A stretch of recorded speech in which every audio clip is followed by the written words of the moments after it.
Ya, alhamdulillah kita sudah dengar paparan ya dari Ustadz Oni Saroni yang pakar syariah, luar biasa.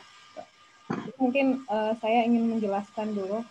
Untuk launching ini mungkin tidak terlalu praktek, tapi lebih ke pemahamannya dulu ya, pemahaman teman-teman bahwa sebelum investasi itu harus apa dulu nih. Tadi udah dipaparkan sama Ustadz bahwa mulai dari pendapatannya dulu gitu. Kenapa harus ada materi pendapatan hari ini? Karena dari peserta yang daftar Ustadz ya, ketika 2 minggu ya, itu cuma bentar sih, kita registrasi cuma bentar, 2 minggu.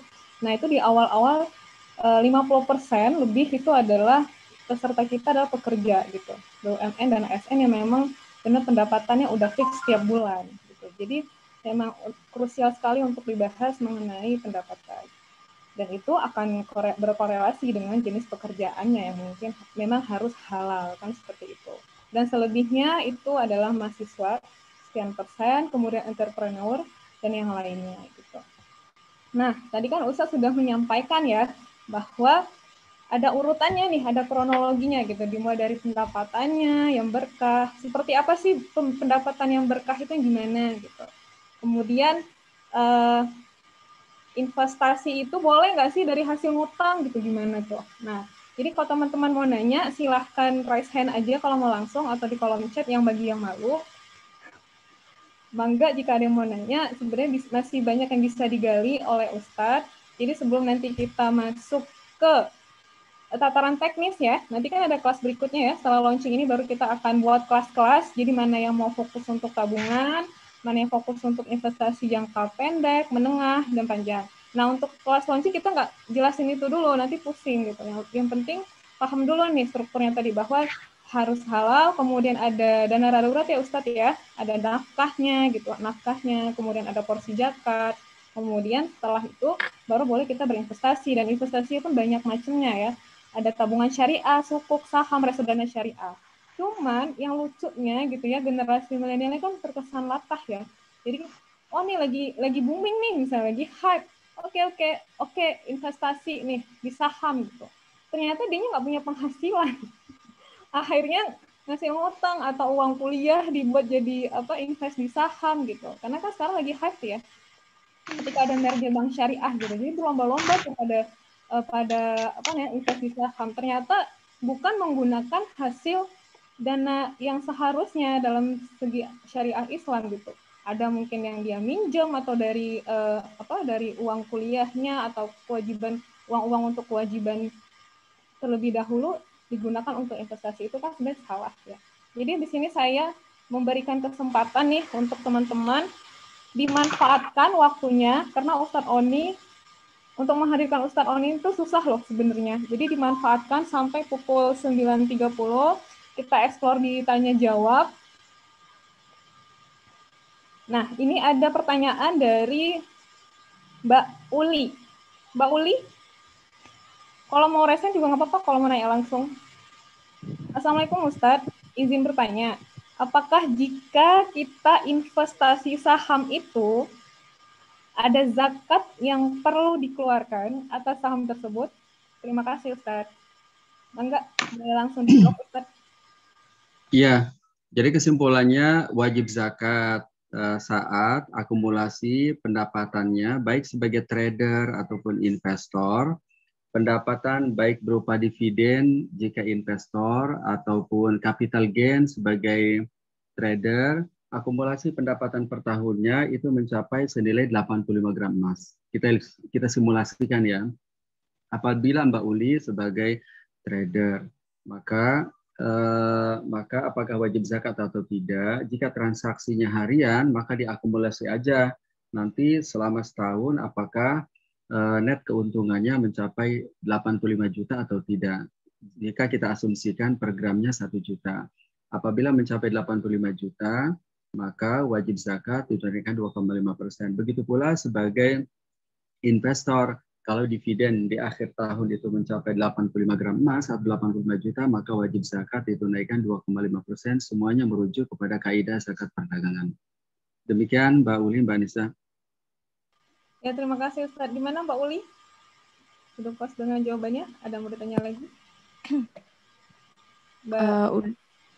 Berarti zakatnya itu cuman atas Eh,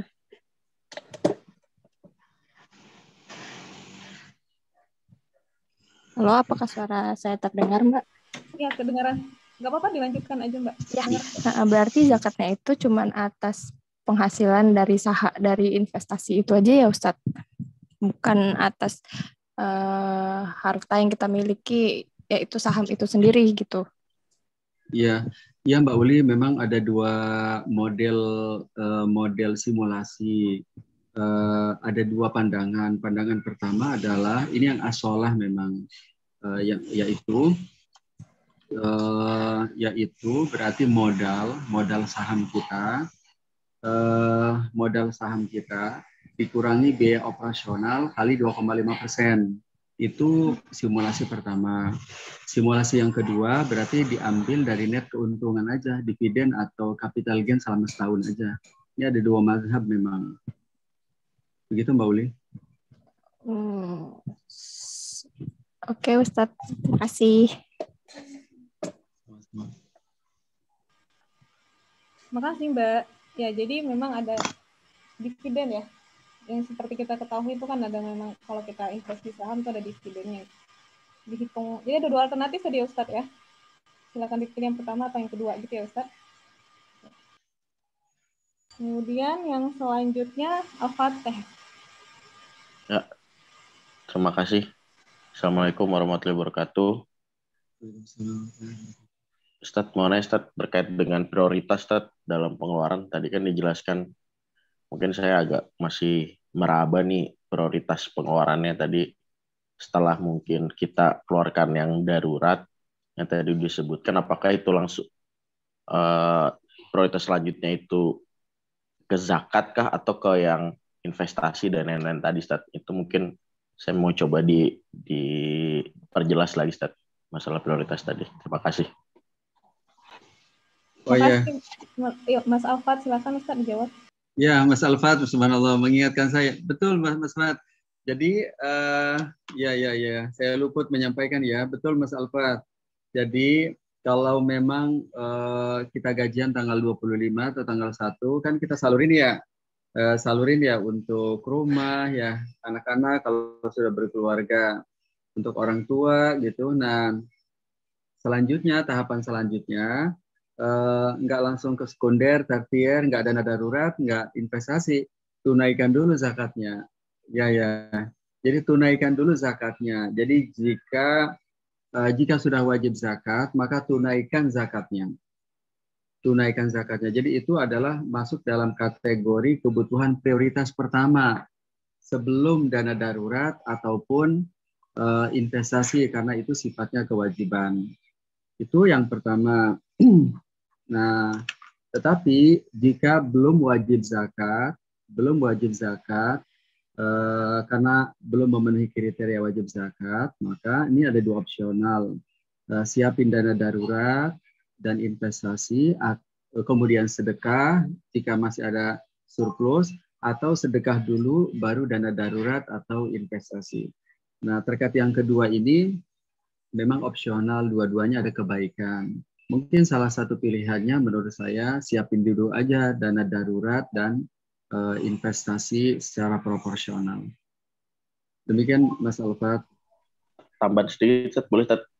Kalau kebetulan kan saya juga PNS Tad. Jadi kan di PNS itu ada uang kriteria pemasukannya, kan ada uang makan, ada uang transport. Nah, apakah itu termasuk ke dalam penghasilan yang akan dihitung atau memang itu dipisah gitu? Karena kan kalau filosofinya kayak uang transport atau uang makan itu kan transport yang dikeluarkan sehari-hari dan makan sehari-hari kita selama bekerja gitu. Itu aja. Ya, kalau yang lazim sih itu dimasukkan dalam daftar pendapatan di bulan itu, karena diasumsikan pendapatan tambahan itu berkaitan langsung dengan status kita sebagai pegawai.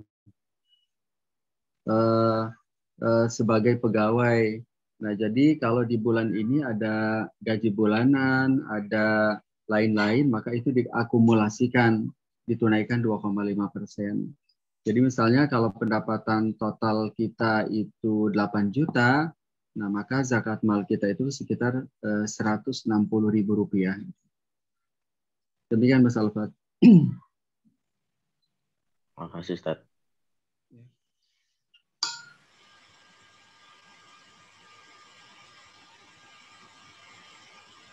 Ya, terima kasih kepada Mas Alfat. Mungkin jika ada yang bertanya lagi bisa langsung raise hand. Nah, mungkin nanti ini mungkin ya Ustaz, izin saya bertanya. Mungkin ada yang belum paham terkait ini zakat tadi penghasilan.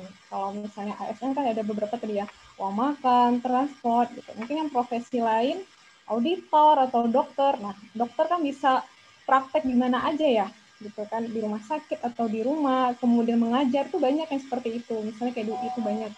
Selain sebagai dosen, praktek juga di mana-mana atau akuntan seperti saya dulu gitu. Ada uang proyekan juga kan di luar gaji utama. Nah, itu ya batasnya sampai kapan sih nisabnya harus kita keluarkan zakat 2,5% sampai kemudian kita boleh investasi nih di mana-mana. Gitu.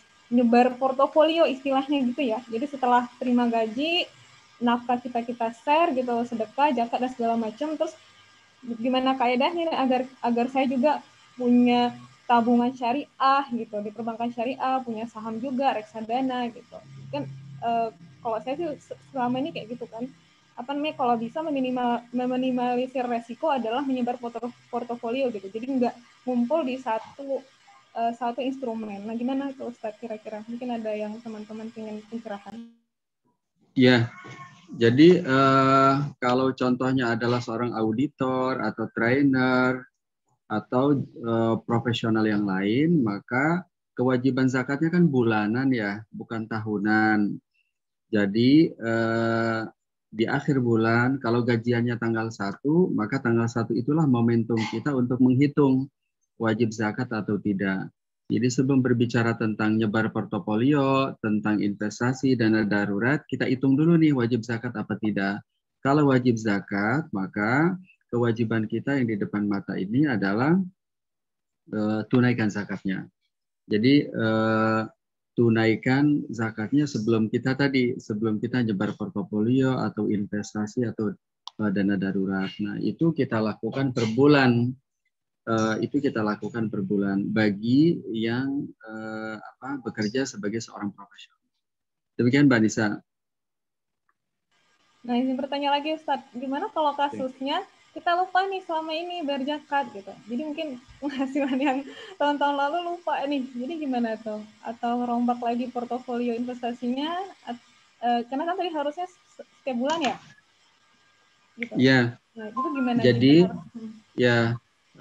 Jadi kalau kita lupa bayar zakat ya beberapa bulan sebelumnya, maka itu menjadi utang yang harus kita bayarkan.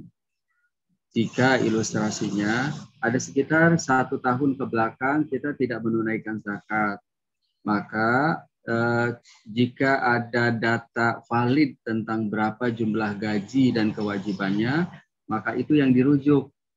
Misalnya total utang kita berdasarkan data valid tadi itu totalnya 15 juta, maka 15 juta lah yang jadi rujukan. Jika tidak ada data karena kita lupa-lupa gitu, maka berdasarkan estimasi juga nggak apa-apa. Kira-kira 15 juta pun nggak apa-apa. Itu yang pertama. Jadi utang. Yang kedua, idealnya memang kita bayar sekaligus utang tersebut saat kita ingat ya, karena itu kewajiban bukan sunnah. Tapi jika dalam kondisi sebagian teman-teman itu kemampuan finansialnya terbatas, tidak tersedia dana tunai untuk bayar utang sekaligus, nah maka dicicil juga nggak apa-apa. Jadi utang zakatnya 15 juta dicicil selama 5 kali atau 10 kali, nggak apa-apa. Yang penting disiplin, komitmen hingga lunas utang zakatnya. Demikian Mbak Nisa. Mas Ustaz, jadi prosedurnya tetap balik ke kaidah awal ya. Jadi harus tahu yang wajib dulu ya Ustaz ya. Itu yang harus kita prioritaskan ya. Jadi mangga teman-teman dilihat lagi dulu kerja gimana dari awal. Apakah sudah memenuhi kewajiban zakatnya. Ya, kita lanjut kepada Mbak Rizky Amalia. Silakan Mbak Rizky Amalia ingin bertanya. Monggo, langsung aja nggak apa-apa. Baik, terima kasih Mbak Nisa. Assalamualaikum warahmatullahi wabarakatuh, Ustadz. Ya. Begini Ustadz, yang ingin saya tanyakan adalah, nah ini saya sepertinya fall victim dari tidak pernah membayar zakat profesi. Yang saya bayar justru adalah sedekah. Yang saya tahu, ini maaf kalau salah ya Ustadz, yang saya tahu zakat adalah ada akadnya, sementara sedekah enggak. Ini bagaimana ya Ustadz? Apakah saya bisa memasukkan sedekah saya yang kemarin saya hitung sebagai zakat atau tidak? Dan untuk kedepannya bagaimana? Apakah saya harus berakad setiap kali melunaskan zakat profesi saya? Demikian Ustadz, terima kasih atas bimbingannya. Iya Mbak Rizky, jadi ada dua ciri-ciri zakat sebenarnya. Yang pertama adalah kalau zakat kan besaran dan peruntukannya ngikuti ketentuan. Kalau zakat berarti ketentuannya mereka Mbak Rizky menjadi wajib zakat apabila memenuhi kriteria wajib zakat. Kalau profesional berarti pendapatan bulannya minimum 6.530.000 ditunaikan 2,5%. Kalau pedagang berarti tahunan apabila net keuntungannya sebesar senilai 85 gram emas. Nah itu tetapi kalau sedekah kan tidak ada batas ya, dan sifatnya juga sunnah, berapapun pendapatannya itu dianjurkan untuk berbagi bersedekah. Itu terkait dengan perbedaan zakat dan sedekah. Nah, yang kedua, sebenarnya zakat tidak diwajibkan ada akad khusus dengan penerima atau mustahik atau end user. Tapi cukup Mbak Rizky sebagai donatur atau yang berzakat berniat bahwa itu zakat. Atau kalau kita misalnya mentransfer melalui mobile banking, tulis aja di keterangan. Kan setelah kita masukin input berapa nominal zakat kita, kan ada keterangan. Keterangan tulis aja ini zakat mal saya, ini zakat profesi saya. Nah itu sudah cukup dalam berzakat, karena dalam berzakat itu kan kalau kita bertransaksi kan ada ijab qabul. Nah, kalau dalam berzakat ijab saja sudah cukup tanpa qabul dari mustahik. Nah, dari dua tuntunan ini tinggal dipraktekkan ke yang sudah dilakukan Pak Rizky. Kira-kira yang dilakukan itu memang zakat atau sedekah itu mungkin. Demikian Pak Rizky. Oke, maaf Mbak Nisa, saya boleh menjawab? Boleh. Oh iya, baik Ustadz. Selama ini memang berarti saya sudah praktek zakat karena sebenarnya memang selalu seperti itu karena selalu diniatkan dan alhamdulillah satuannya biasanya di atas 2,5%. Apakah itu saya bisa mengkategorikannya sebagai zakat, Ustadz? Karena ini sejak saya bekerja pertama kali sekitar 10 tahun lalu saya tidak pernah bayar zakat. Itu bagaimana ya, Ustadz?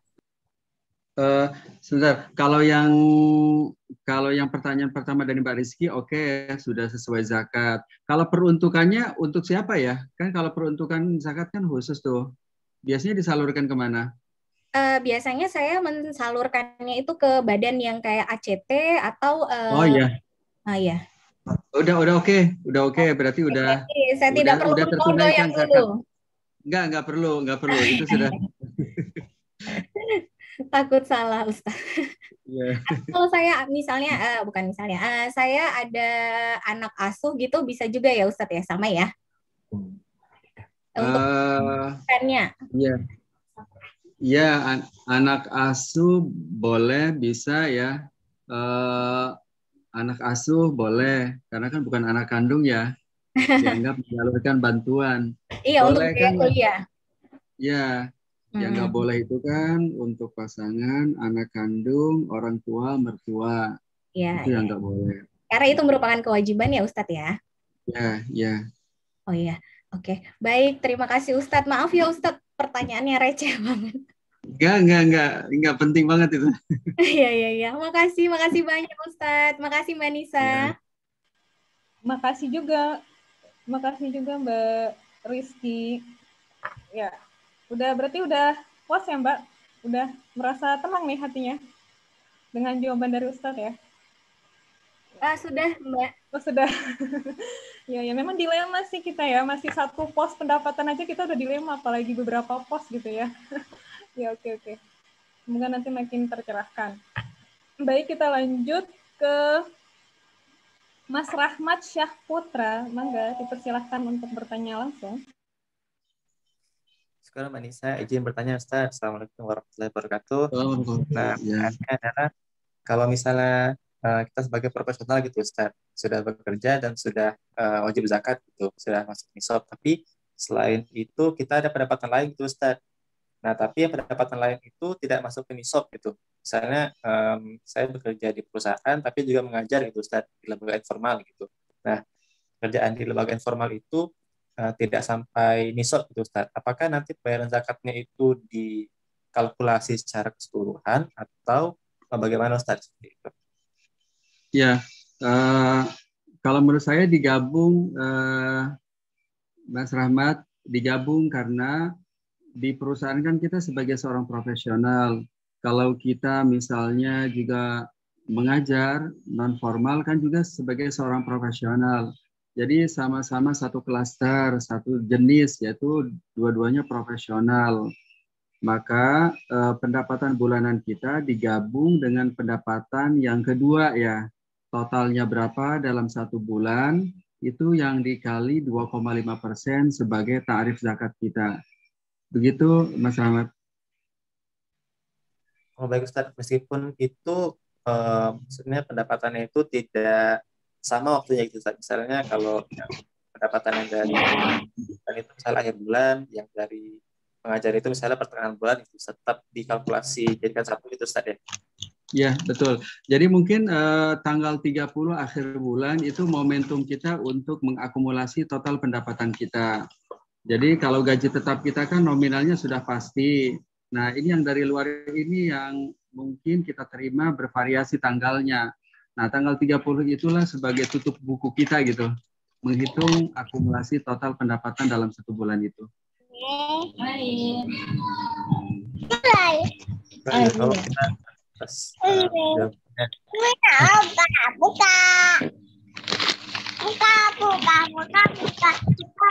Dimasak dulu.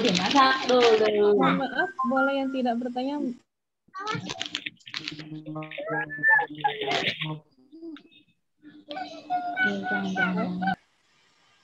Mohon maaf, Mbak, yang tidak bertanya boleh mikrofonnya di unmute.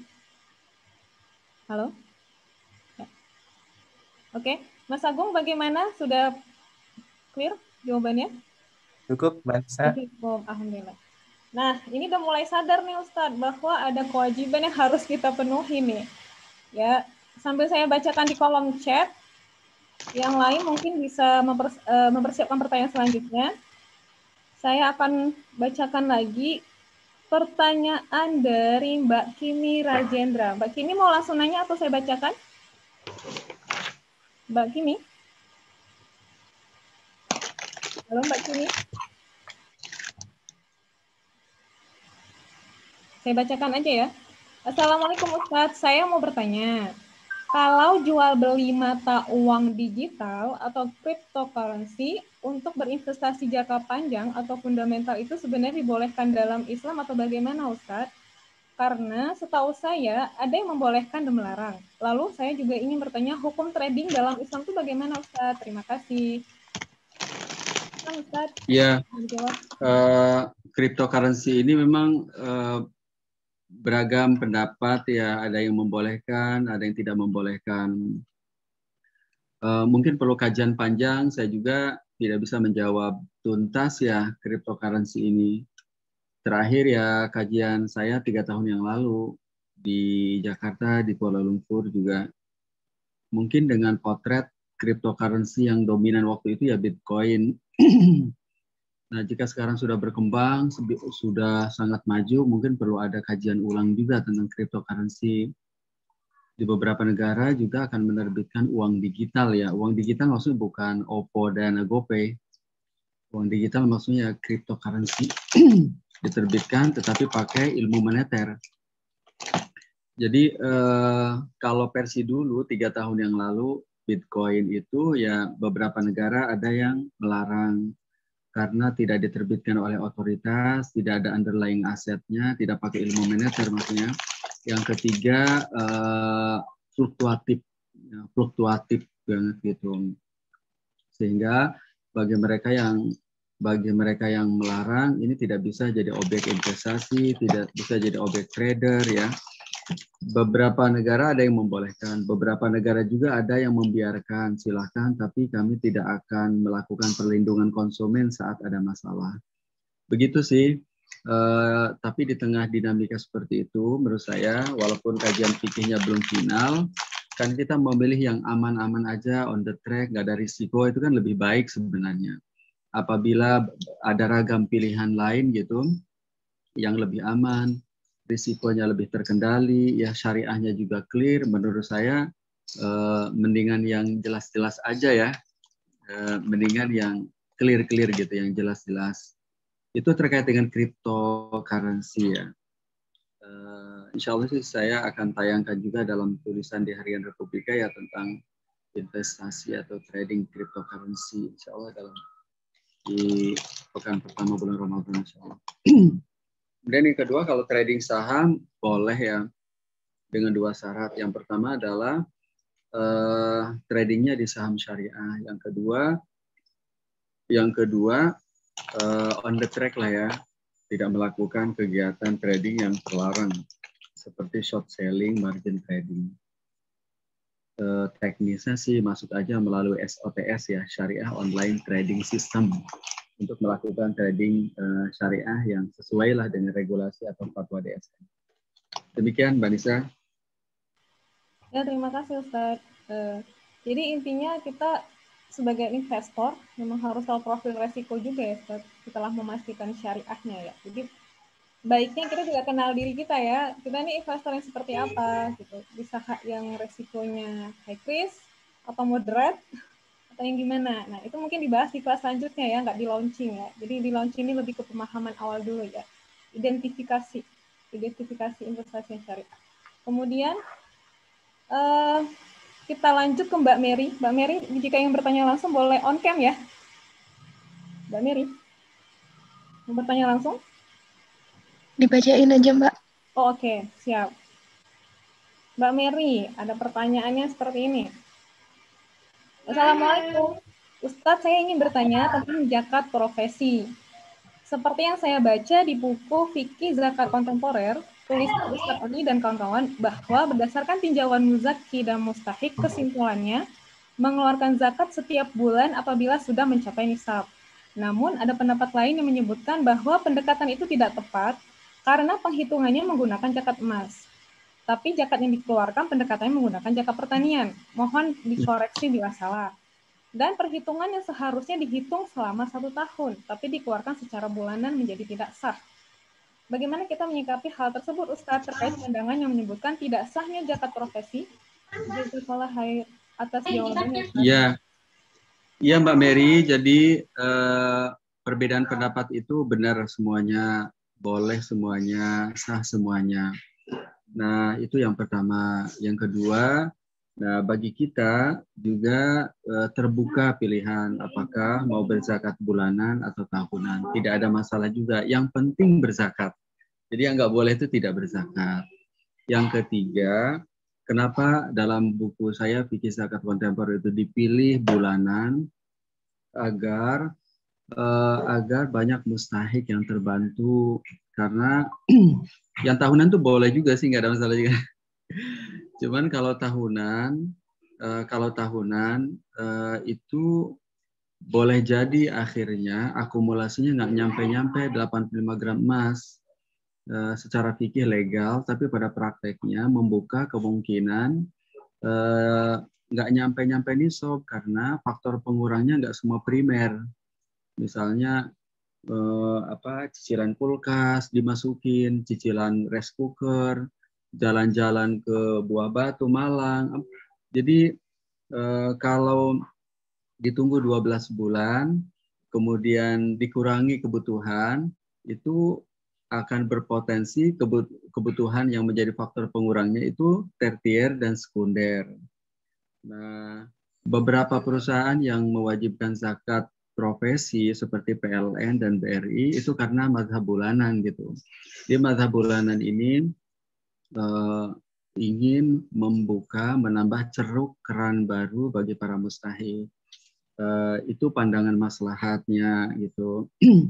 Mungkin berbeda dengan Saudi Arabia yang jumlah du'afanya tidak lebih banyak dari kita.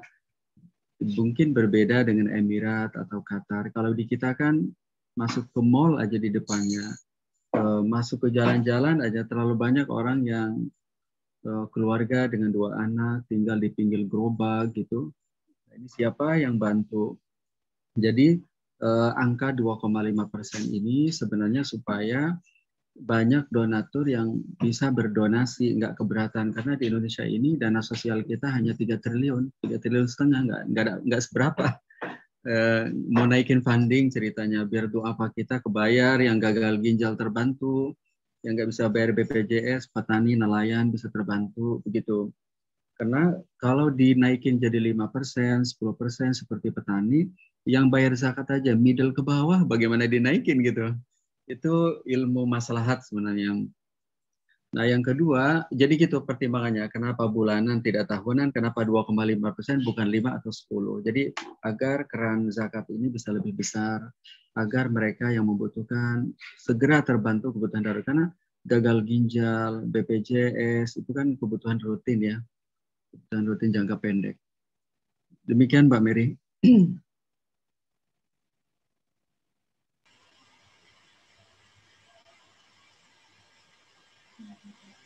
Halo Mbak Mary, bagaimana? Ada yang ingin ditanyakan lagi?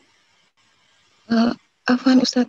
Jadi kalau ya berdasarkan yang pendapat yang tidak sepakat dengan zakat profesi, itu akhirnya kalau tidak salah yang pernah saya baca, memang akhirnya mengatakan kalau di zaman Rasulullah ya, yang maksudnya tidak ada seperti itu. Jadi jatuhnya nanti apabila kita tetap memaksakan, maka itu juga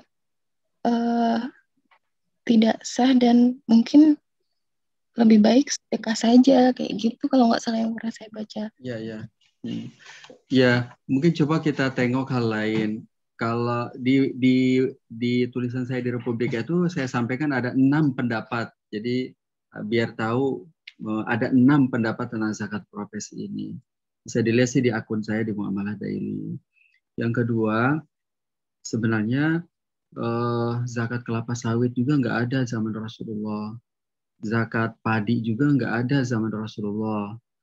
Zakat pemain sepak bola yang pendapatannya bisa 5 miliar itu nggak ada juga zaman Rasulullah. Zakat ini YouTuber yang pendapatannya luar biasa ya, untuk YouTuber yang berkelas itu nggak ada juga YouTuber pada masa Rasulullah. Itu yang kedua. Tapi semua kan wajib zakat. Yang ketiga, apakah logis dalam pikiran kita seorang BUMN, seorang direktur perusahaan plat merah, perusahaan besar, gajinya 800 juta, tidak wajib zakat karena dia zakat profesi. Sedangkan seorang petani di kampung mengayuh cangkul, pendapatan setiap panennya senilai 653 kg beras atau gabah, wajib zakat. Apa iya gitu? Apa iya diterima dengan fitrah ke manusia? Jadi seorang petani pendapatan 6.530.000 harus mengeluarkan zakat 5%, sementara seorang profesional bankir perusahaan BUMN yang gajinya 800 juta nggak wajib zakat kayaknya. Jadi ya, begitu penjelasannya Pak Mary. Iya Ustaz. Jazakallah khairan. Insyaallah. Apa Mary? Mudah-mudahan bisa disampaikan ya pesan saya ke yang lain. Gimana Mbak Mary? Ya sudah. Syukran Mbak Nisa. Ini kayaknya Ustadz ya, dari beberapa yang bertanya tadi, kayak nanti bisa dibedah lagi nih perihal zakat. Banyak. Mungkin ada sesi khusus kali ya Ustadz ya. Mungkin nanti kalau ada jadwal yang cocok. Kemudian Yang selanjutnya Mbak Uli ya, katanya mau bertanya lagi, benar Mbak Uli? Iya, Mbak Nisa, benar. Iya, mangga Mbak Uli Latifatul. Silakan bisa on cam jika kondisi memungkinkan. Ya, bentar Mbak. Ya.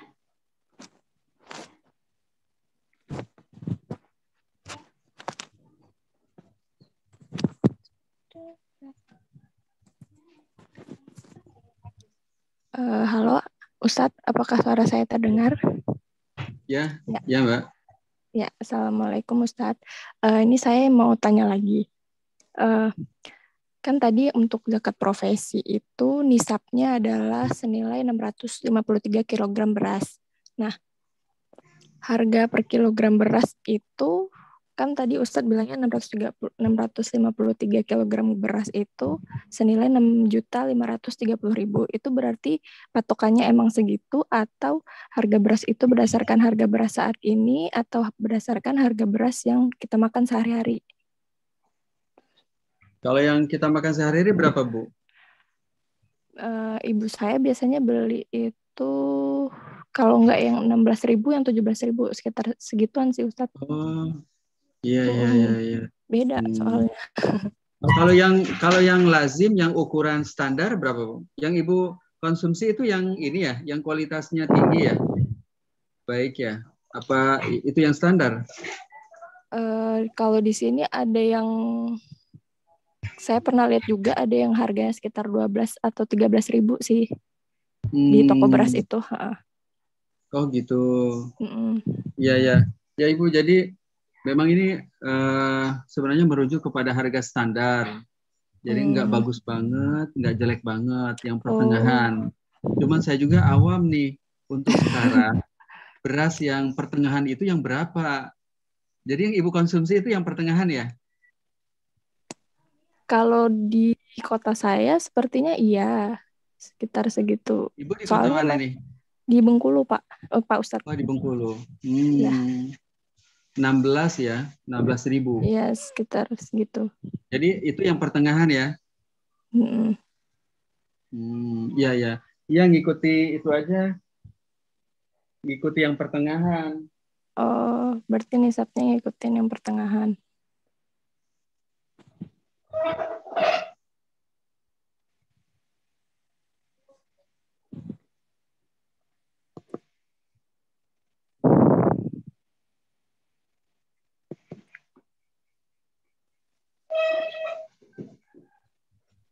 Ustadz ingin memberikan masukan sedikit, Ustadz. Ya, silakan. Terkait harga beras. Ya, silakan. Untuk kualitas super itu, Ustadz, per kilo tuh udah masuk angka 11.600 Ustadz di sini. Berdasarkan. Oh, itu yang super ya? Berdasarkan PIHPS, Pusat Informasi Harga Pangan Strategis Nasional. Jadi yang dikonsumsi oleh Mbak tadi 16.000 itu udah kualitasnya udah bagus itu Ustaz per kilogramnya. Jadi memang agak fluktuatif sih harganya Ustaz. Saat itu untuk harga 16.000 termasuk tinggi kualitas super itu. Oh, kualitas super ya. Berarti kira-kira kalau dari data Pak Bagus itu kalau kita ingin mengacu pada harga standar 11 ya? Apa berapa kira-kira? Iya, sekitar segitu statnya. Bisa juga kita ambil tengah 12-13 sih, Ustaz. Ya gitu ya. Tapi memang harus dipantau juga sih pergerakan harganya. Karena kan pemerintah ada rencana akan mengimpor 1 ton beras, Ustaz. Itu akan membuat harga jatuh gitu nanti. Oh, harga jatuh ya. Pada panen raya. Impor rencana kapan ya, Pak Bagus ya? Ustaz? Impor itu rencana kapan ya? Belum ada kepastiannya, Ustaz. Tapi memang sudah ada wacana. Ditolak karena saat ini kita sedang panen raya, Ustaz. Jadi gudang-gudang Bulog itu sudah penuh dengan beras. Takutnya dengan impor ini akan menurunkan harga pasaran.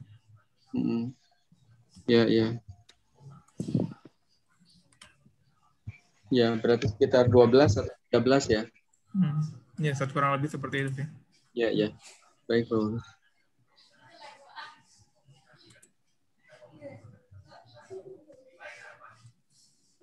Oh ya Ustadz, satu lagi tadi mau nanya. Ya. Ya, jadi itu tadi kalau sebelum ngeluarin zakat itu kita harus ngurangin pendapatan rutin kita dengan biaya kebutuhan sehari-hari yang rutin, atau ngitung 2,5%-nya itu dari pendapatan kotornya. Ya, ini opsional Mbak Uli. Mbak Uli boleh pilih yang mana aja. Pilihan pertama adalah Mbak Uli kurangi dulu dengan utang jatuh tempo jika ada dan kebutuhan pokok.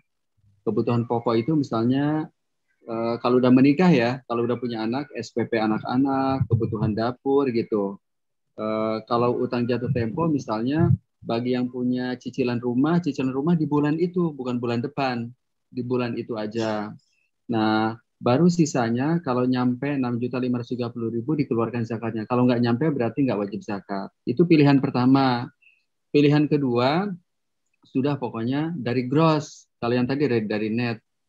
Sekarang kalau dari yang kedua ini, faktor pengurangnya hanya pajak. Kalau kerja di perusahaan kan sudah dipotong pajak. Jadi apa namanya? Nama bahasanya bruto relatif namanya. Bruto relatif. Jadi kalau kita gajian tanggal 25 atau tanggal 1, udah kita tunaikan zakatnya. Jadi kalau 6.530.000 itu kan zakatnya sekitar 145.000 ya.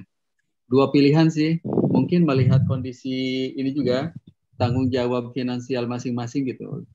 Dua-duanya boleh. Oh ya, oke Ustadz. Terima kasih Ustadz. Ya, sama. Ya, terima kasih Mbak Uli. Berarti Mbak Uli udah ini ya, udah clear ya jawabannya ya. Halo Mbak Uli. Iya udah Mbak. Ya, izin bertanya Ustadz. Izin bertanya Nisa. Kalau mungkin atau salah atau gimana, kalau menurut Nisa gini, kondisi orang kan mungkin beda-beda ya. Kalau misalnya kita nunggu semua kebutuhan tadi, mungkin bagi saya itu bukan kebutuhan primer, tapi bagi orang lain mungkin itu kebutuhan primer. Akhirnya setelah pendapatan gross tadi dikurangi sama kebutuhan primer, nggak jadi bayar zakat. Akhirnya seperti itu bisa jadi. Ya betul, makanya makanya kalau praktek di lapangan zakat itu kalau yang dipraktekkan di Baznas ya, di IZI, di ACT, RZ, DD dan lainnya, pokoknya setiap pendapatan yang kita terima langsung kurangi aja 2,5%. Biasanya begitu sih kalau dalam prakteknya. Dalam prakteknya lebih aman juga, ya lebih baik, lebih berkah lah gitu. Karena kalau dikembalikan dulu ke dapur, khawatirnya faktor pengurangnya jadi manjang gitu, bukan hanya primer.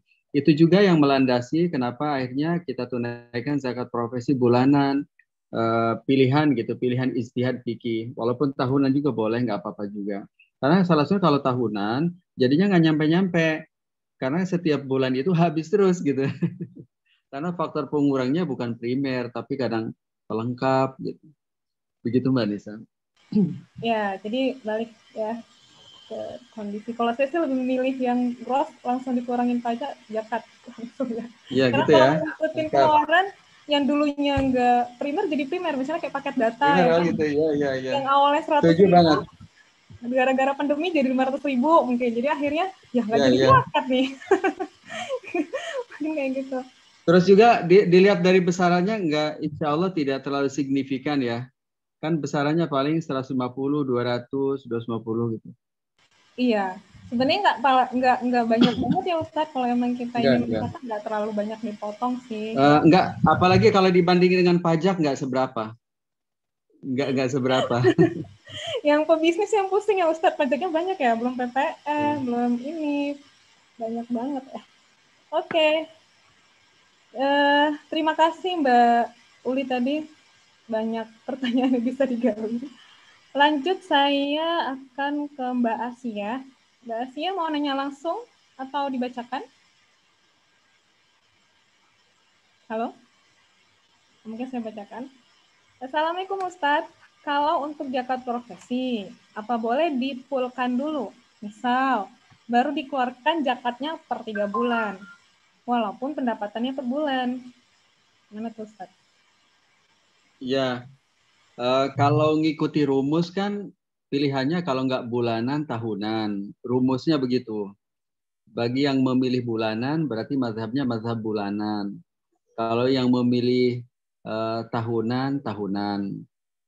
Itu begitu. Nah, yang kedua, tapi memang ada kondisi tertentu. Pertanyaan, boleh nggak ngikuti mazhab tahunan, tapi dibayar bulanan? Boleh juga. Berarti nanti dibagi 12 pendapatan tahunan. Boleh juga.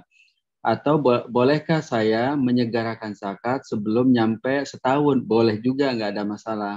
Sudah saya bahas juga kajiannya di tulisan. Ada di akun saya. Nah, jadi kalau kita membaca masalah di sebelah terkait dengan menyegerakan zakat itu boleh, nyicil zakat juga boleh. Menurut saya juga nggak ada masalah kalau bermazhab bulanan tapi dibayar 3 bulan kalau memang kondisinya yang memungkinkan itu gitu. Nggak ada masalah juga menurut saya sih. Jadi kan mungkin bayar 3 bulan itu kan karena ada alasan ya, bukan hanya mau-maunya aja kan gitu. Jadi kalau memang ada alasan, ada masalah di lapangan, maksudnya kesulitan kalau bayar bulanan, entah karena payroll di kantor atau apa, nggak ada masalah juga 3 bulanan. Gitu Mbak Lisa. Terima kasih Ustadz. Gimana Mbak Asia? Ada yang bertanyakan lagi? Tapi udah cukup ya. Oke, selanjutnya Mbak Vina. Mbak Vina mau bertanya langsung, boleh on cam? Sebenarnya saya tadi tanya dengan sama dengan pertanyaan Mbak yang sebelumnya. Cuma saya mau minta klarifikasi Ustadz. Jadinya gimana kalau misalnya, maksudnya bayarnya itu per bulan, tapi dikeluarkannya aja per 3 bulan atau per tahun gitu. Karena kan kalau misalnya menyalurkan zakat mungkin kita nggak tahu mau ngeluarin kemana gitu. Tapi kalau misalnya setiap bulan puasa mau dikeluarin biar mudah dan membantu orang lain yang sedang kesulitan di bulan puasa, itu gimana? Ya, sebenarnya sih kepada siapa itu mudah ya, terlalu banyak orang yang membutuhkan bantuan bulanan ya. Contohnya du'afa, orang nggak bisa bayar cicilan rumah ya. Orang yang nggak bisa bayar SPP anak-anak kan jumlahnya tak terbatas. Mungkin jika kita terbatas pengetahuan tentang siapa mereka, menurut saya sih lebih baik kita menyalurkan melalui lembaga ambil zakat yang amanah dan profesional. Ada track record bagus lah gitu. Jadi kan idealnya kita ini menyalurkan zakat melalui lembaga, bukan langsung ya. Sebagaimana sunnah Rasulullah mengutus beberapa sahabat untuk menghimpun, menarik ya zakat dari para donatur. Jadi jika masih memungkinkan untuk bayar langsung melalui lembaga zakat, misalnya jika memang tidak tahu daftar list mustahik, menurut saya itu jadi pilihan yang lebih baik ya Mbak Vina.